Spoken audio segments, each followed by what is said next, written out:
So now, Karina, I'm going to ask you to help me out, Okay. along with Ellie. We're going to do a skit. Okay. And if you two gals will come up here and sit here, one of you is going to be mom, and one of you is going to be daughter.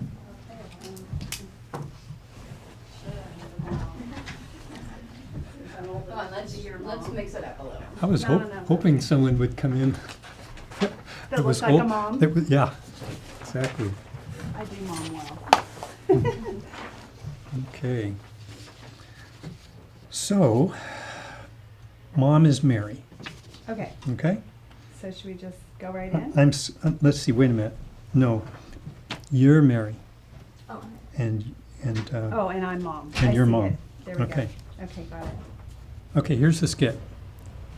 As she woke up, Mary began ticking off the day's schedule. Todd, 9, and Amy, 6, would have been a handful if she weren't a working mother. Go ahead. Let's see. Fix breakfast, pack 2 lunches, and finish sewing Amy's costume for the school play. That will be the trick. Finishing sewing the costume before the carpool picks her up at 7:45 a.m. Mary thought regretfully about last night. She had planned to work on Amy's costume then, using her talents to make a special day for her little girl. But her mother had dropped over unexpectedly. Good manners dictated that she play hostess, and another evening was shot. The memories of her attempt to salvage the time weren't pretty. Trying to be diplomatic, Mary had artfully told her mother, You can't imagine how much I enjoy your surprise visits, Mom. But I was wondering, would you mind if I sew Amy's costume while we talk? Mary cringed inwardly, correctly anticipating her mother's response. Mary, you know I'd be the last to intrude on your time with your family. Keep going. Oh, there we are. I mean, since your father died, it's been such an empty time. I still miss our family. How could I deprive you of that for yourself? That's why I can understand why you don't bring Walt and the children to see me much anymore. How could I be entertaining? I'm just a lonely old lady who gave her entire life to her children. Who would want to spend any time with me? No, Mom, no. That's not what I meant at all. I mean, it's so special having you over. Goodness knows, with our schedule, we'd like to visit more. But we just haven't been able to. And that's why I'm so glad you took the initiative. Keep going. In fact, I can do the costume any old time. Now, why don't I make us some coffee? All right, if you insist. But I just hate to think that I'm intruding. The visit lasted well into the night. By the time her mother left, Mary felt absolutely crazy, but she justified it to herself. At least I've helped make her lonely day a little brighter.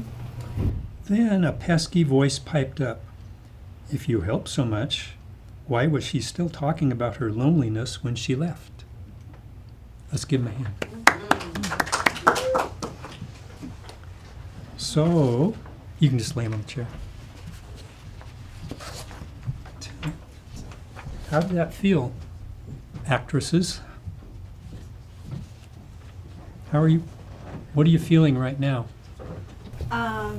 It's not what I would have done with my kids. Good. I felt like it was a little relatable for me in some of my relationships with people. Say it again. It's a little bit relatable for me Oh, good. in some of my relationships with people. Yeah. How about the rest of you? What did you see happening in the skit?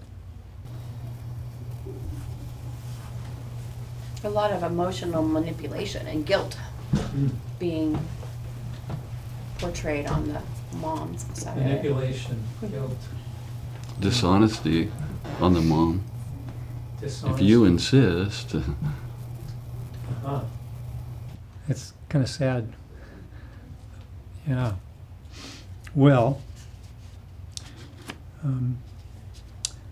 let's talk about what a boundary is. Boundaries are about where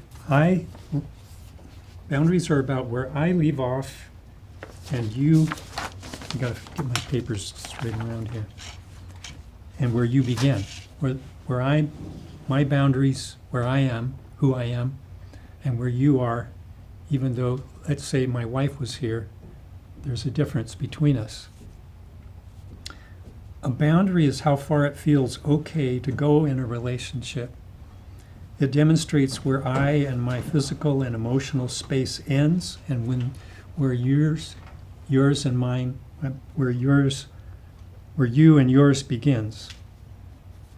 With healthy boundaries, we will know what to allow in and what to keep out, and what to change if necessary. Our uniqueness. Lots of people are unaware of their inner life, what makes them unique, and the value of their uniqueness. I think I've spent a lot of my life in that situation. My feelings and responses to life are specific to me. I respond to the world uniquely based upon a lot of things: my perception, my history, my values, goals, and concerns. There is a sort of border that separates me from others. Inside of this border is my uniqueness, the things that make me different and separate from others. Knowing the difference, here are the things that are mine. Uniquely mine is my inner life. Now, this is quite a few little things that the person that originally put this together lists here, which include my beliefs, my thoughts, feelings, decisions, choices, wants, sensations, experiences, needs, and even intuitions. Kind of a mouthful. Something to think about. My behavior is mine, how I choose to respond to life. It's my responsibility to make my life as good as it can be.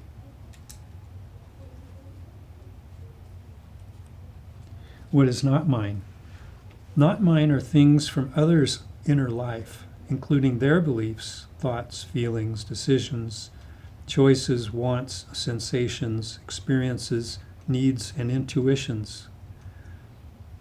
Their behavior is theirs, not mine, not my responsibility. Their responsibility is to make their life as good as Their responsibility to make life good is theirs, not mine.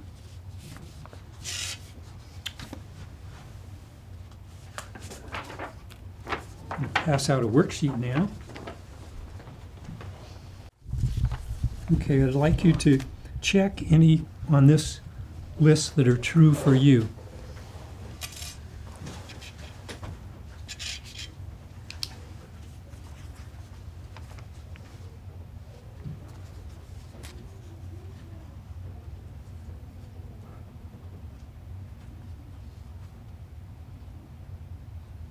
And notice there are emotions listed below.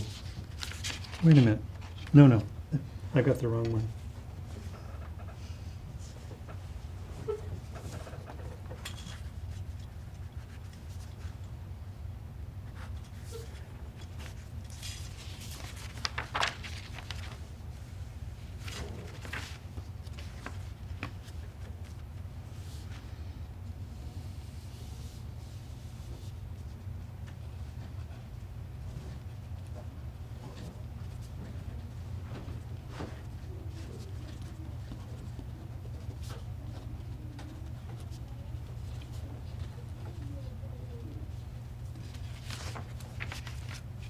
So when you're done, just look up at me to make eye contact and I'll know.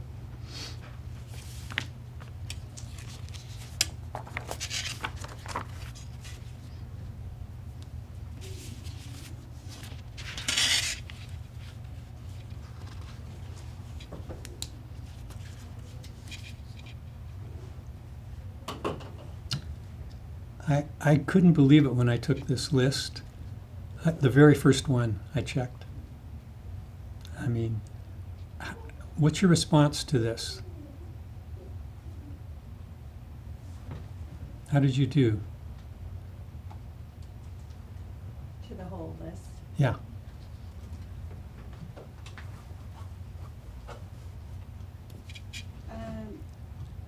This has been a area of awareness in this season of life. So I went a long, long time. I would have checked off a lot of these until more recently. Good for you. Just, it's a learning curve. I read a couple of books by Townsend and Cloud on boundaries. They wrote a lot. Boundaries in marriage, boundaries in relationships, blah, blah, blah. And got it much more clear in the last 4 to 5 years about boundaries, and have had some relationships end as a result of that, which wouldn't have been the case probably if I hadn't had the boundaries that I developed. Mm-hmm. Yeah. And so I feel pretty good about the few that I checked. Okay.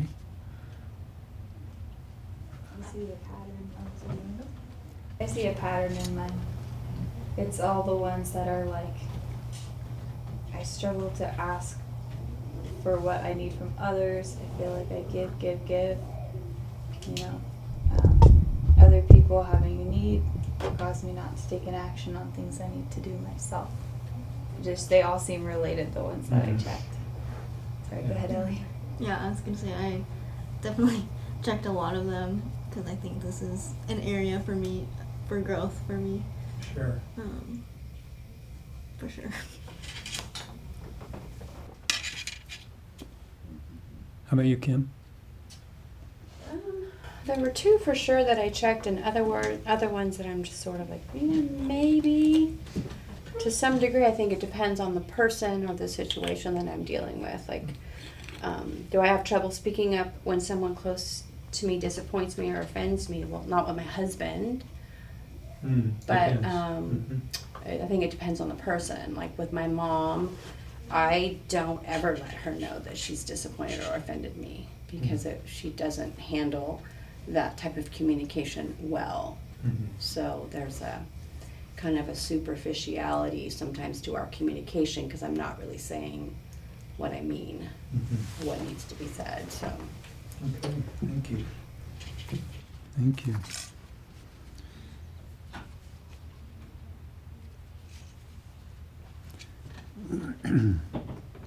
So developing boundaries. Boundaries begin to form in childhood. We figure out our boundaries by the way we are treated as kids. In a healthy family, a child is helped to blossom into an individual, to develop a self-awareness separate and different from other family members.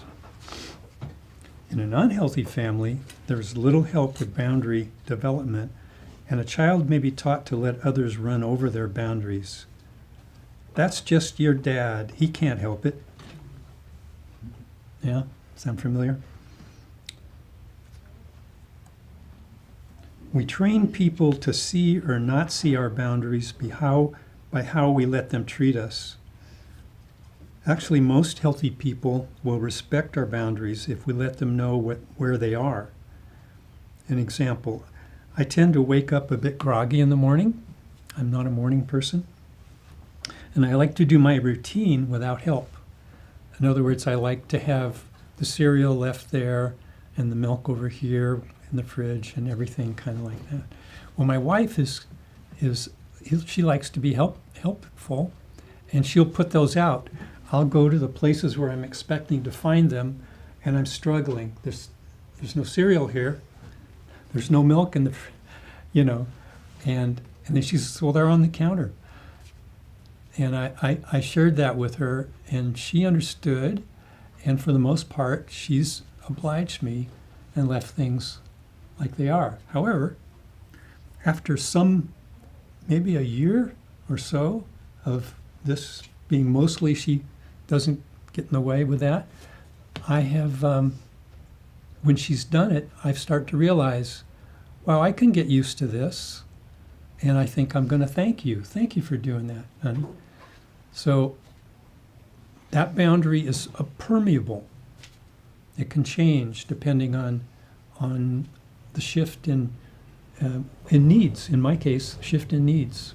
I became less needful to have everything just, I like to have things under control, everything in their place, and then I can kind of wander through my day in the morning anyway, without too much attention. Anyway.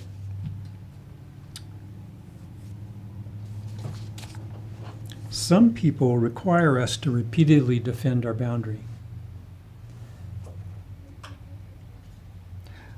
I'm going to pass out another worksheet. On the worksheet you just received, let's see if we can work through one need or desire while we figure out what is mine and what is not mine. Here's an example from my own life on the second page. I had my wife fill this out. My wife loves facilitating Bible studies. Since she likes to be thorough,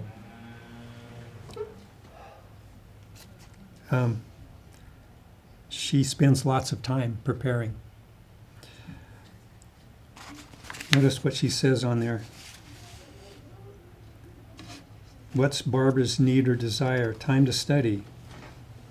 What is his need? My need or desire? Shared adventures. What is Barbara's emotion? Worried she'll disappoint either me or the class.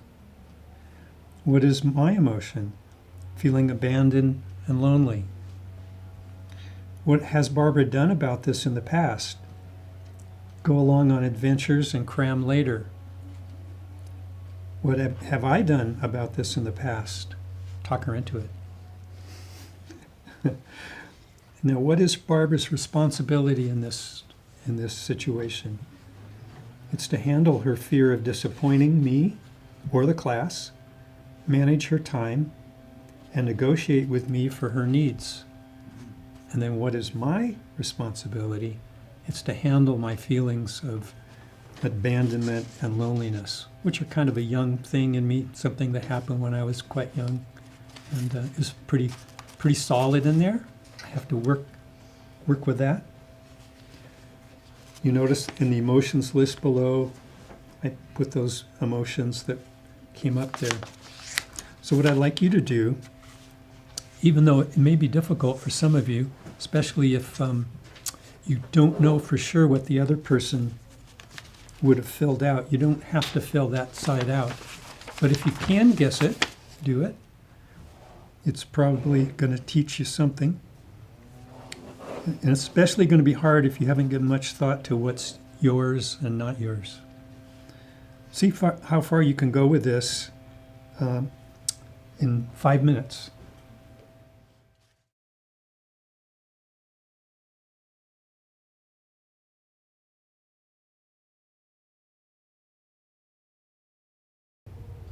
Who would like to share what they did? Okay.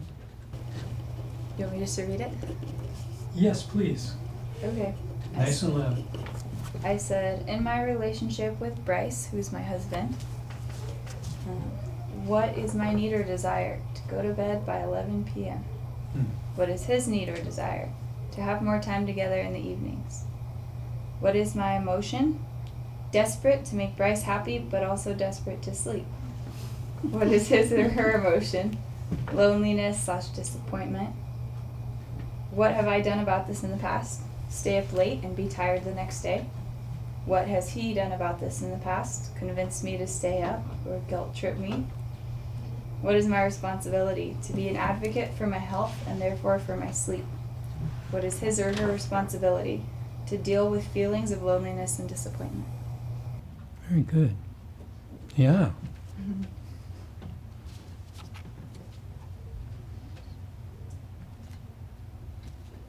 Sure. Okay. Yeah, I'll do it. Okay, so a need that I have is time for a health protocol treatment and weathering symptoms from something that I'm going through. What my husband's need is time together, live more life together, adventures. My emotion is loss, disappointment, loneliness, and his emotion is also disappointment and loneliness. In the past, we've let it build up. In the past, I've let it build up, and as a result, not feel seen and not feel included. And in the past, he's let it build up, and as a result, not feel valued by me. My responsibility is to share my feelings sooner and make our time together a priority when I'm able. And his responsibility is also to share his feelings sooner and also try to make time to spend with me when I'm less able. Wow. That's really good, Karina. Okay. This is a relationship with Terry, my girlfriend. My desire or need is occasional time alone to process life situations and recharge. And her desire is visiting with friends and spending lots of time together. We don't live together. What is my emotion? I'm anxious of hurting her feelings and disappointing her when I don't want to come over or have her come over.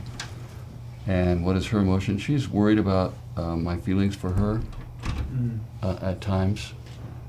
And then what I've done about this in the past, I've been real clear about what I need and why, and then I also sometimes say yes to something that I really am not interested in, and I tell myself it's in service to the relationship, which is true. There is an element of resentfulness when I get someplace and I'm getting really tired. And then what she has done in the past is she's really understanding of it and she's gracious about it, but she also shares her concerns about how it feels, how it makes her feel. And what's my responsibility? Be true to my needs and communicate well regarding her feelings about that, the abandonment feelings perhaps, or not spending enough time. And then I think what her responsibility is prioritize her desires and make it clear when she really, really needs me to be present for something. So That's pretty helpful. she's an MFT. She's got a lot of skills.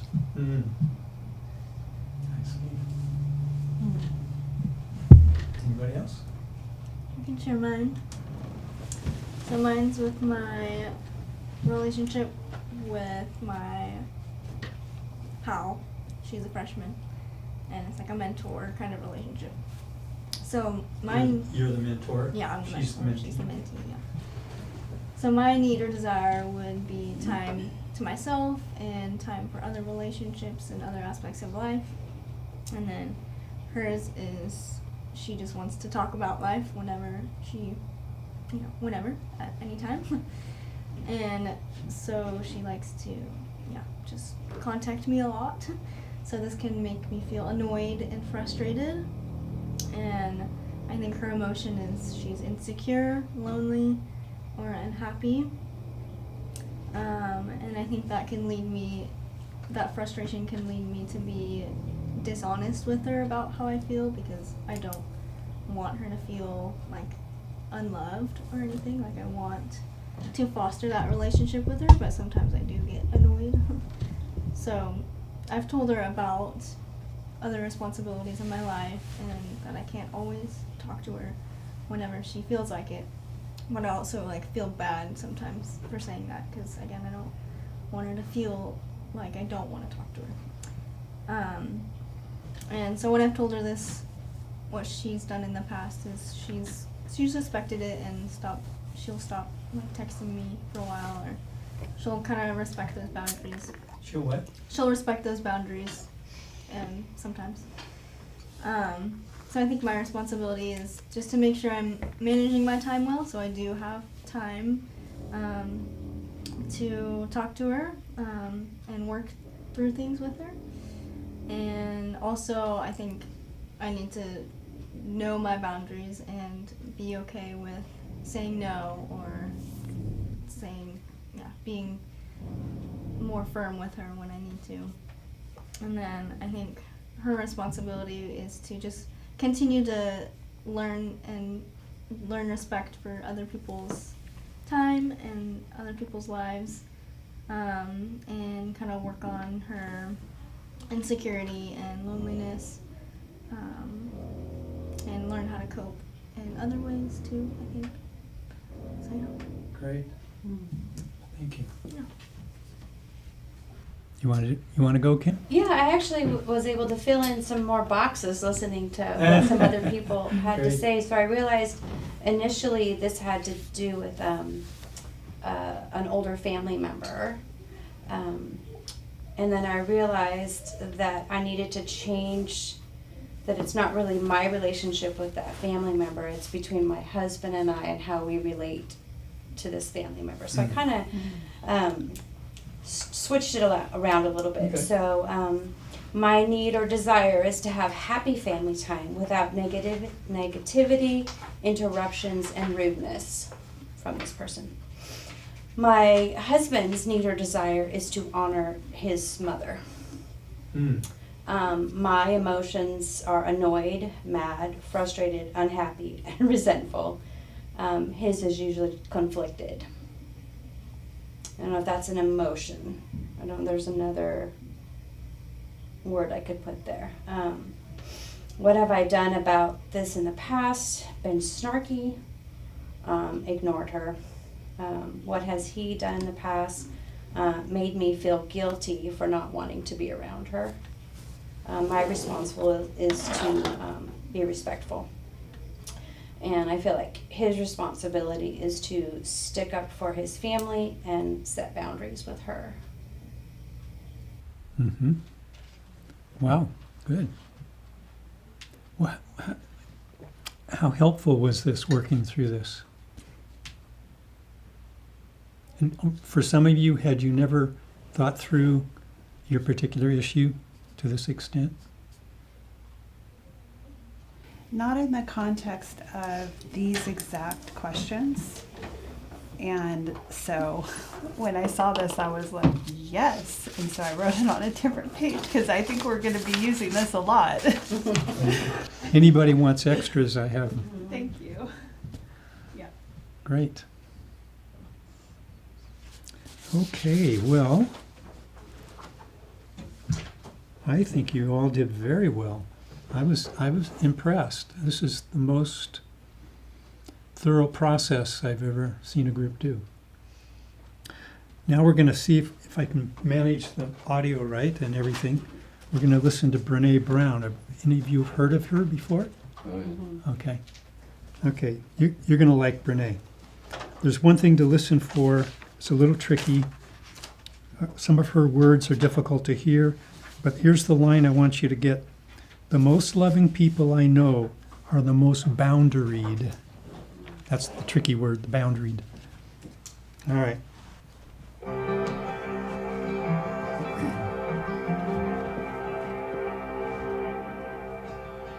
One of the most shocking findings of my work was the idea that the most compassionate people I have interviewed over the last 13 years were also the absolutely most boundaried.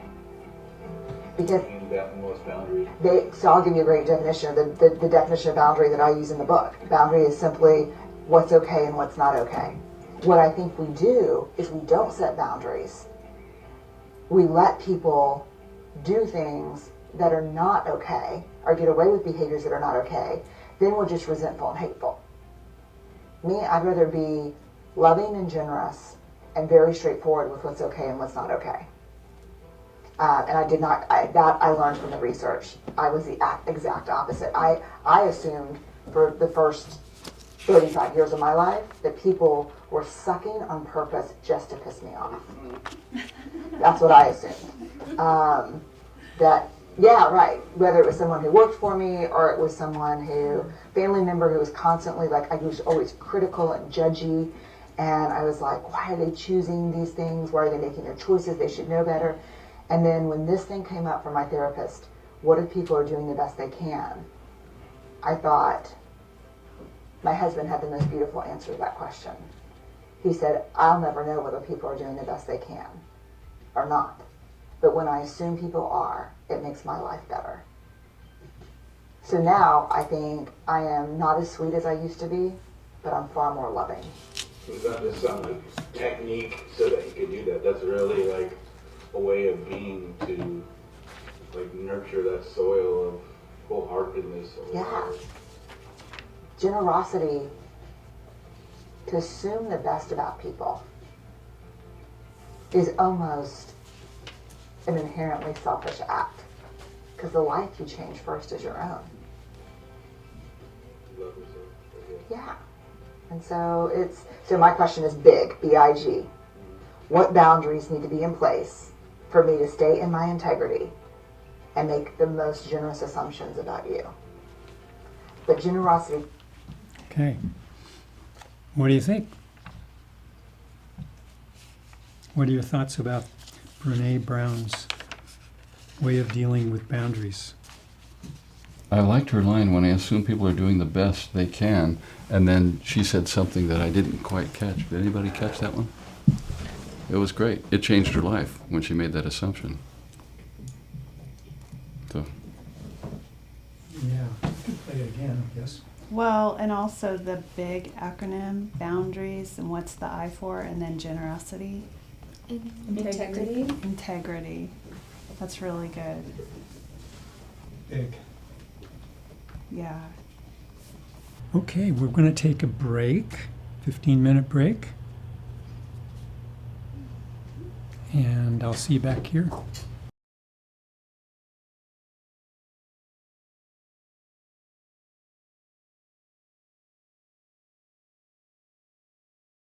Now, Doug and I have had, theoretically, 6 months, 3 months, 6 months.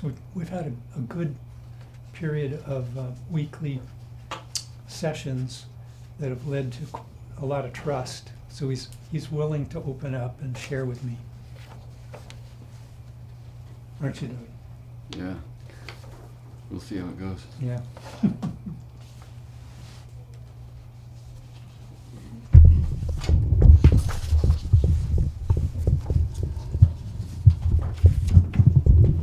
All right, I got 3. Okay. Now I'd like you to pick one of them to start today. I'm unclear about my preferences. How far down the sheet is that? Top one. Top one. Oh, yeah. Okay. What does that look like in your situation? Notice at the bottom. I'm reading from the bottom. Yeah, I have so many opportunities to invited to do things or engage in activities with friends or go see things, and it's hard for me to discern what I want to do, and I definitely suffer from FOMO, the fear of missing out. And by the way, the pandemic was a godsend for people with FOMO because there was nothing to do. Mhm. So it was a wonderful time for me, relatively. Anyway, so that's how it shows up for me, is I have a lot of Mhm. invitations and I'm trying to shuffle this and decide on that, and it's hard. I don't want to disappoint, and I'll often make a commitment to do something and then feel miserable because something better came along. Mm. But I learned several years ago to hold to the original commitment, so I'm not burning my friends anymore. Yeah. I remember doing that when I was young. So on the right hand, you see that at the top it says when boundaries are intact. And reading on, why don't you read that?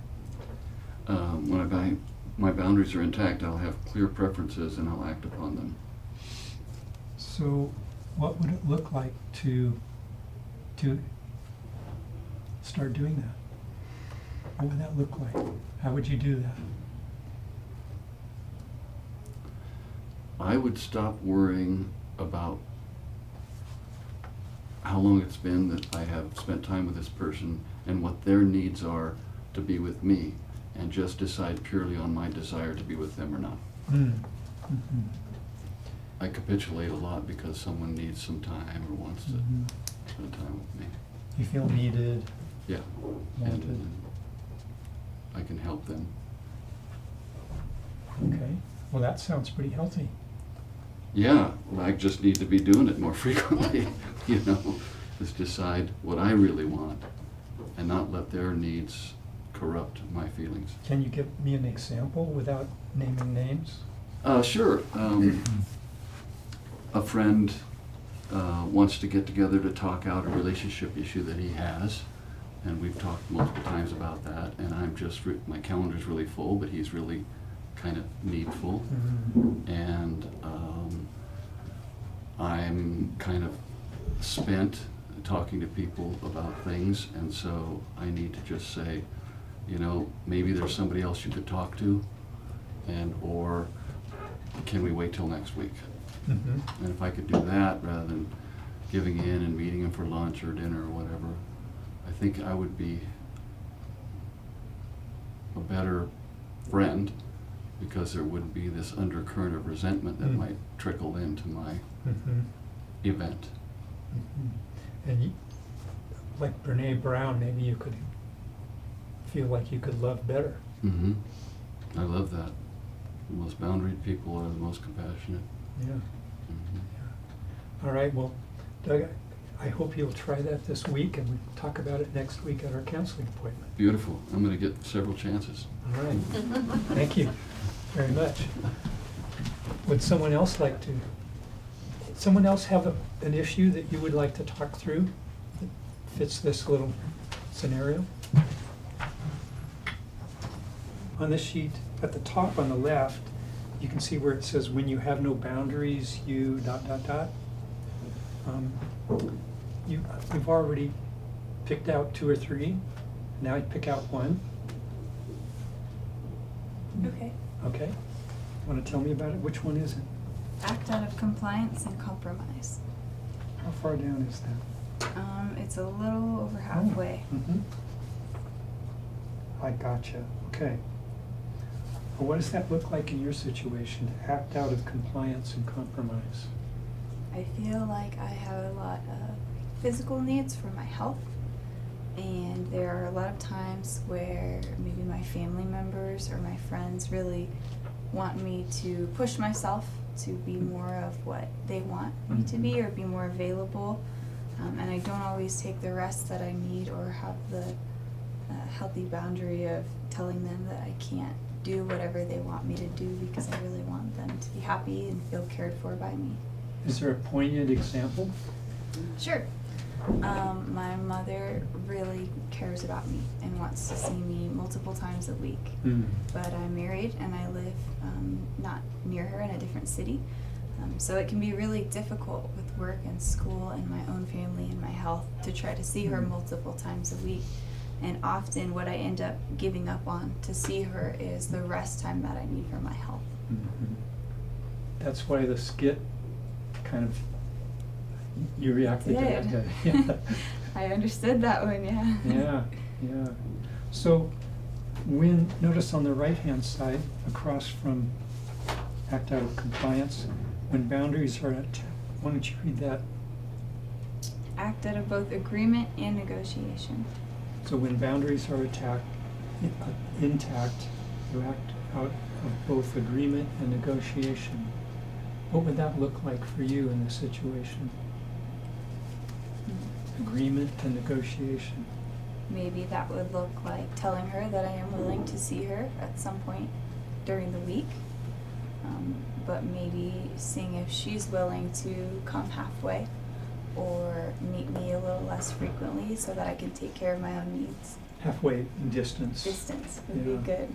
Yeah. Yeah, she's out in Sacramento. Uh-huh. Yeah. Uh-huh. So I think that would be good, being able to be like, can you meet me halfway, or can we meet up a little bit less, because I have a lot to do right now. A little bit less is so vague. I wonder what you really need. What do you really need in terms of how much do you think would be best for you to see your mom? I think maybe at the distance where she lives right now, like once every 2 weeks would be less stressful on me. Okay. So what about if once every 2 weeks, what if she's going to meet, she'll say, well, I'll meet you halfway. How often can we meet now? I'd probably stick with that Good. if I was looking out for my best interest. Yeah, good for you. All right, well, the next time I'll love to hear the story of how that went. I'd be happy to share with you. Okay, well, thank you very much. All right. Very good. Well, now each of you need to pick another person, and how do you do the group thing? I thought we'd set up one right here, so you could, if you want to video it here. Pick another person to work with. Yeah, we usually just pair up. Go ahead, yeah. Okay. Okay. Yeah, sure. Do we do a 3? 'Cause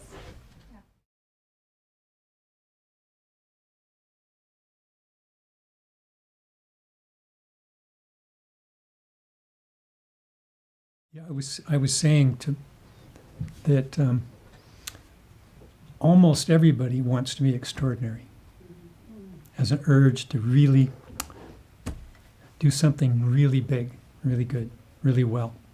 And I certainly do. And what I've tried to do is learn that I'm ordinary. I'm weak, wounded, needy, limited, and sinful. I got them all 5. I think that covers it.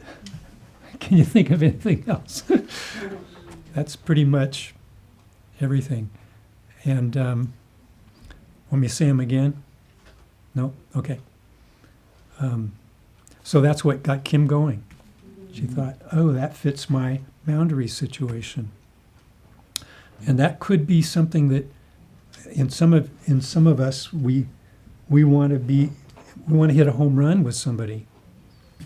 And maybe we need to pull back and let Christ be extraordinary through us, so that the two of us are extraordinary. So, anybody else about their experience here with the boundaries checklist?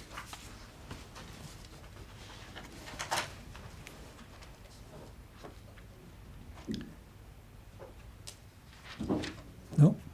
Okay.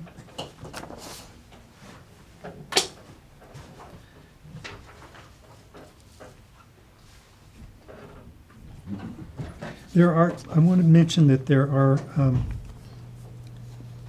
other ways to share boundaries with a client. For instance, you could say, do you know someone that deals well with their boundaries? Is there a model in your life? Or suggest they try attending the boundaries group on Monday afternoons from 2:30 to 4, right here. All right, let's talk about the results of no.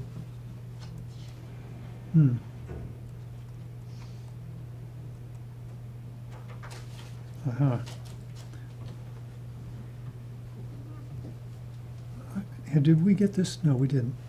Results of no boundaries. Obviously, you get taken advantage of. It makes it difficult to know what is going on in the relationship. Really, gets very confused when there are no boundaries. And sooner or later, there will be angry confrontations, or at least passive-aggressive acts and words. All right? I'm sure you've all experienced that, or you've done it. Yeah. If you don't state and defend your boundaries, people will increasingly crash them. Yep. Come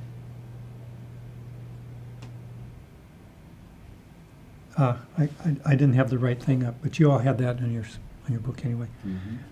As you declare your boundaries, you get more clarity about your own uniqueness. We'll talk more about that later. Setting boundaries helps others to know where they stand. It's actually clarifying for them and maybe freeing. Boundaries help relationships become less confused. Can any of you give examples of a confused relationship because of no boundaries?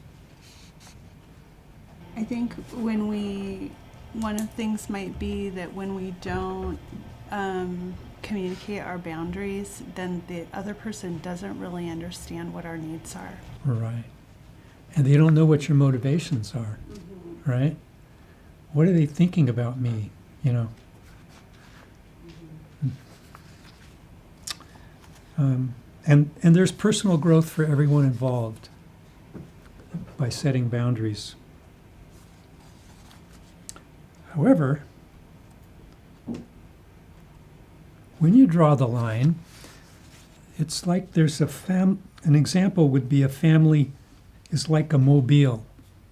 The dynamics in it are like a mobile. You know how you have all these different things and they're all balanced. They're all different heights and different levels. And you remove one of them, what happens?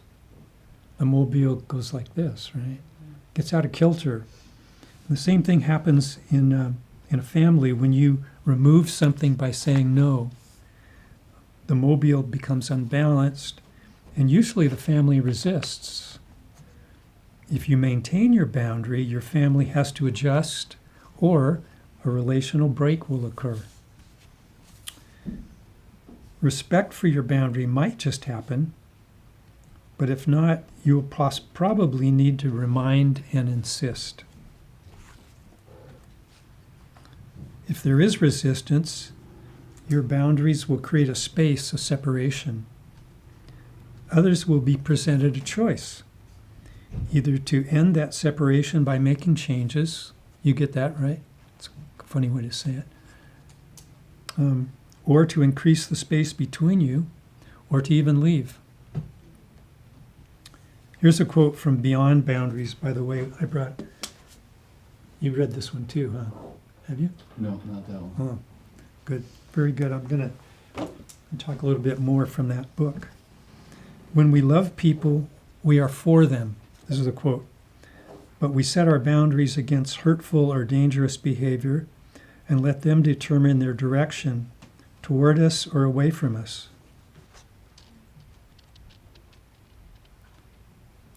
That's fine. When first setting boundaries, people almost always overdo it. And that's okay, because you can learn to be more balanced as you go along. The Boundaries book by Cloud and Townsend recommends that you don't do it with everyone at first, and that if possible, you put bonding first as a priority before setting the boundary. What do you think about that?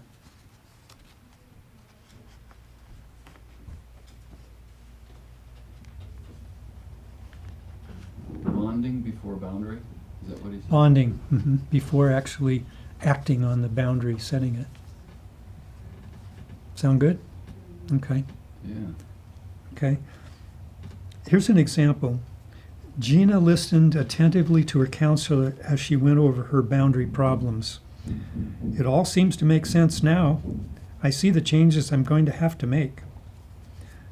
Gina showed up next week for her session defeated and hurt. This week I confronted my husband, my kids, my parents, and my friends.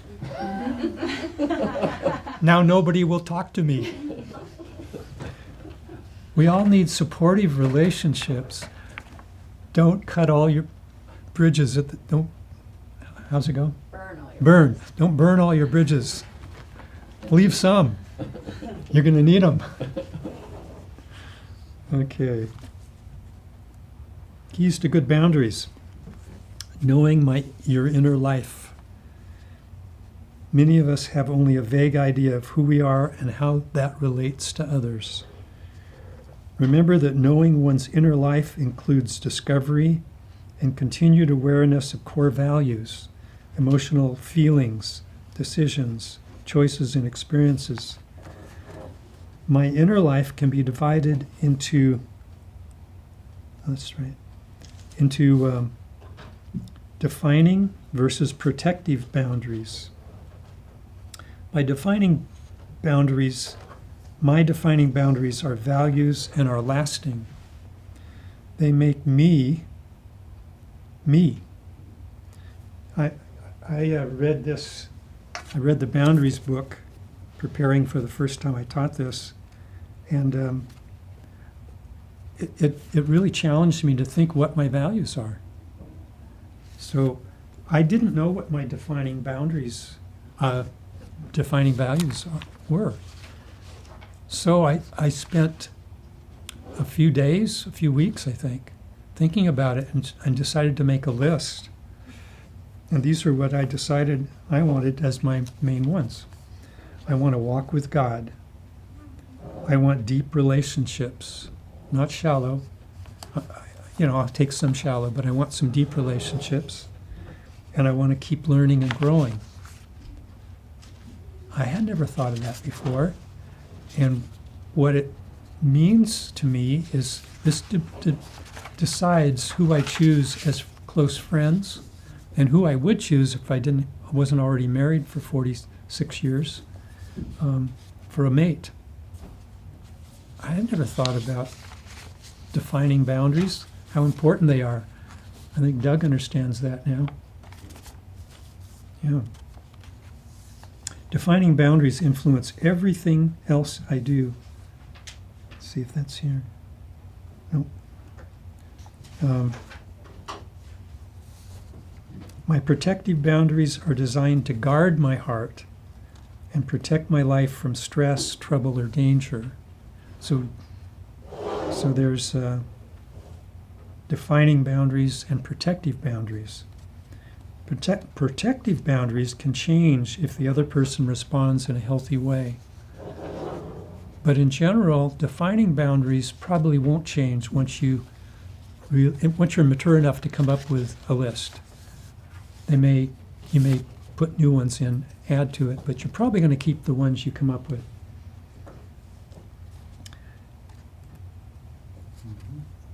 Another key to good boundaries is knowing my self-worth. Lack of self-worth leads to allowing hurtful words and actions from those around us. We can attract hurtful behavior. It's almost like having a sign on your back that says, "Kick me." Right? You remember that joke from junior high? Somebody puts a Post-it on your back. These things are subtle, but people recognize them unconsciously, take advantage of them.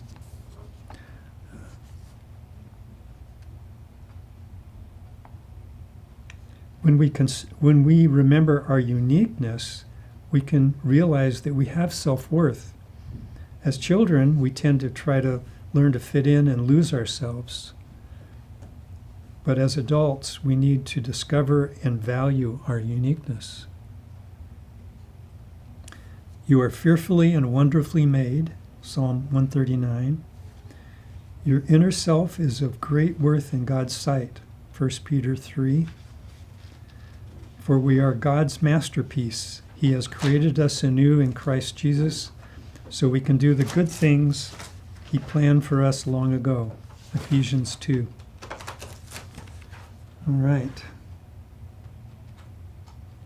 Here's some characteristics of healthy boundaries. Do we need to maintain or to hold firm on a specific boundary for a period of time to get what we want or need? At some point, we can relax the boundary and still get what we want or need. An example from my life, my wife has often helped me learn how to phrase my comments to her. In the distant past, I would often not think before speaking and say something hurtful.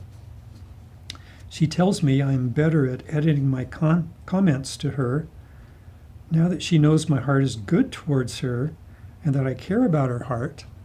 She sometimes overlooks a clueless comment instead of saying, "You know how you could have said it better, honey?" Which I appreciate, because sometimes I need a script to start getting an example of the way she wants to hear things. when I notice that she's overlooking something, it actually makes me want to do better. Healthy boundaries are flexible, not rigid. Healthy boundaries are porous, not impermeable. With my wife and I, each of us can make driving suggestions, usually. Healthy boundaries are, and that took a long time. I would say just in the last 3 or 4 years, where I've started to go, well, thank you. That's good. Good that you told me. I don't go, I know that. I tend not to do that anymore. I tend to actually receive it and be thankful part of the time.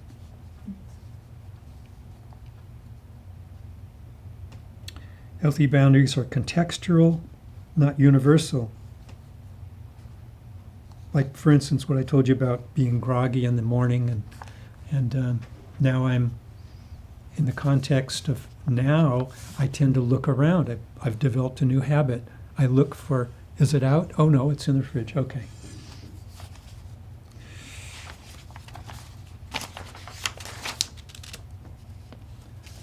Flexibility. How flexible do we need to do to get our want or need? To have healthy boundaries, we can be flexible when appropriate for our healthy individual human needs and wants. Sometimes to have a healthy relationship, we need to let go of our boundaries. We need to get okay with it in some cases. Sometimes our boundaries are because of our own insecurities, fears, things that we can grow in. No? Don't think so? Okay. Receptive. Would it be useful to or enjoyable to loosen the boundary a bit and let another person, place, thing, behavior, or experience in? Are we secure enough to take a risk? Can you think of any examples in your lives? I think sometimes I am nervous, like when I maybe gain a new friend or something, to invite them to things with me, like invite them into my home, But I find it enjoyable when I do kind of loosen that boundary and invite them into my life a little bit more and see how they can benefit from that sometimes. Good. And you end up enjoying it too, Ellie? Good. All right. There are blessings from having boundary expression in your life. There's comfort and peace inside yourself.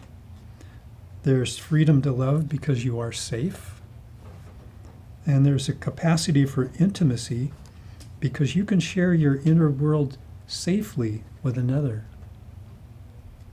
You can share your own vulnerability, that you need a boundary because of your own vulnerability. And that's one of the best ways to express a boundary, actually, is, I'm telling you about this thing I need because I worry about you, or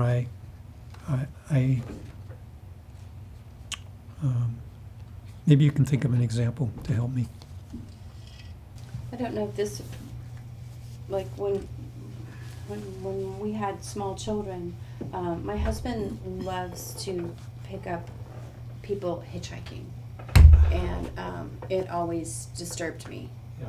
And so the boundary that we negotiated was that if he felt like he was supposed to do this, he would just not do it with any of our children ever in the car. Mm. So that was like a boundary that we negotiated with his desire to stop for every person hitchhiking or broken down on the road. That's a good one. Wow. I had the exact same negotiation and the exact same outcome. Oh. Yeah. No kids in the car, but I could stop for anybody I wanted to. That's amazing. Coincidence? Yeah. That's wild. Anybody else have a successful boundary setting like that? I have a boundary that me and my husband can't discuss anything like argumentative or serious after 10 p.m.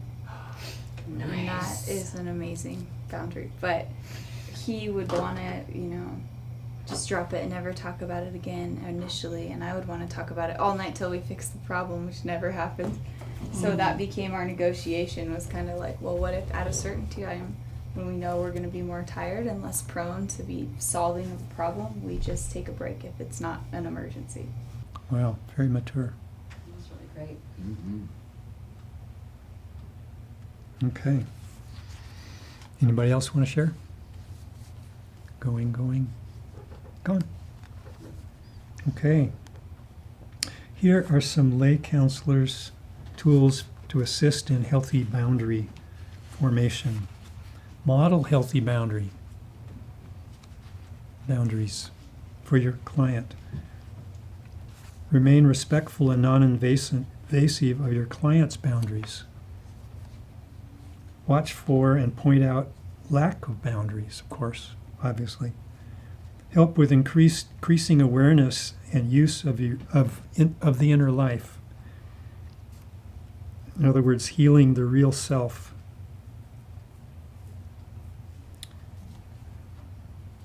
Help them discover their values and their defining boundaries. Help them discover, declare, and defend healthy, protective boundaries. And last but not least, use the boundaries checklist. Okay, that is the end.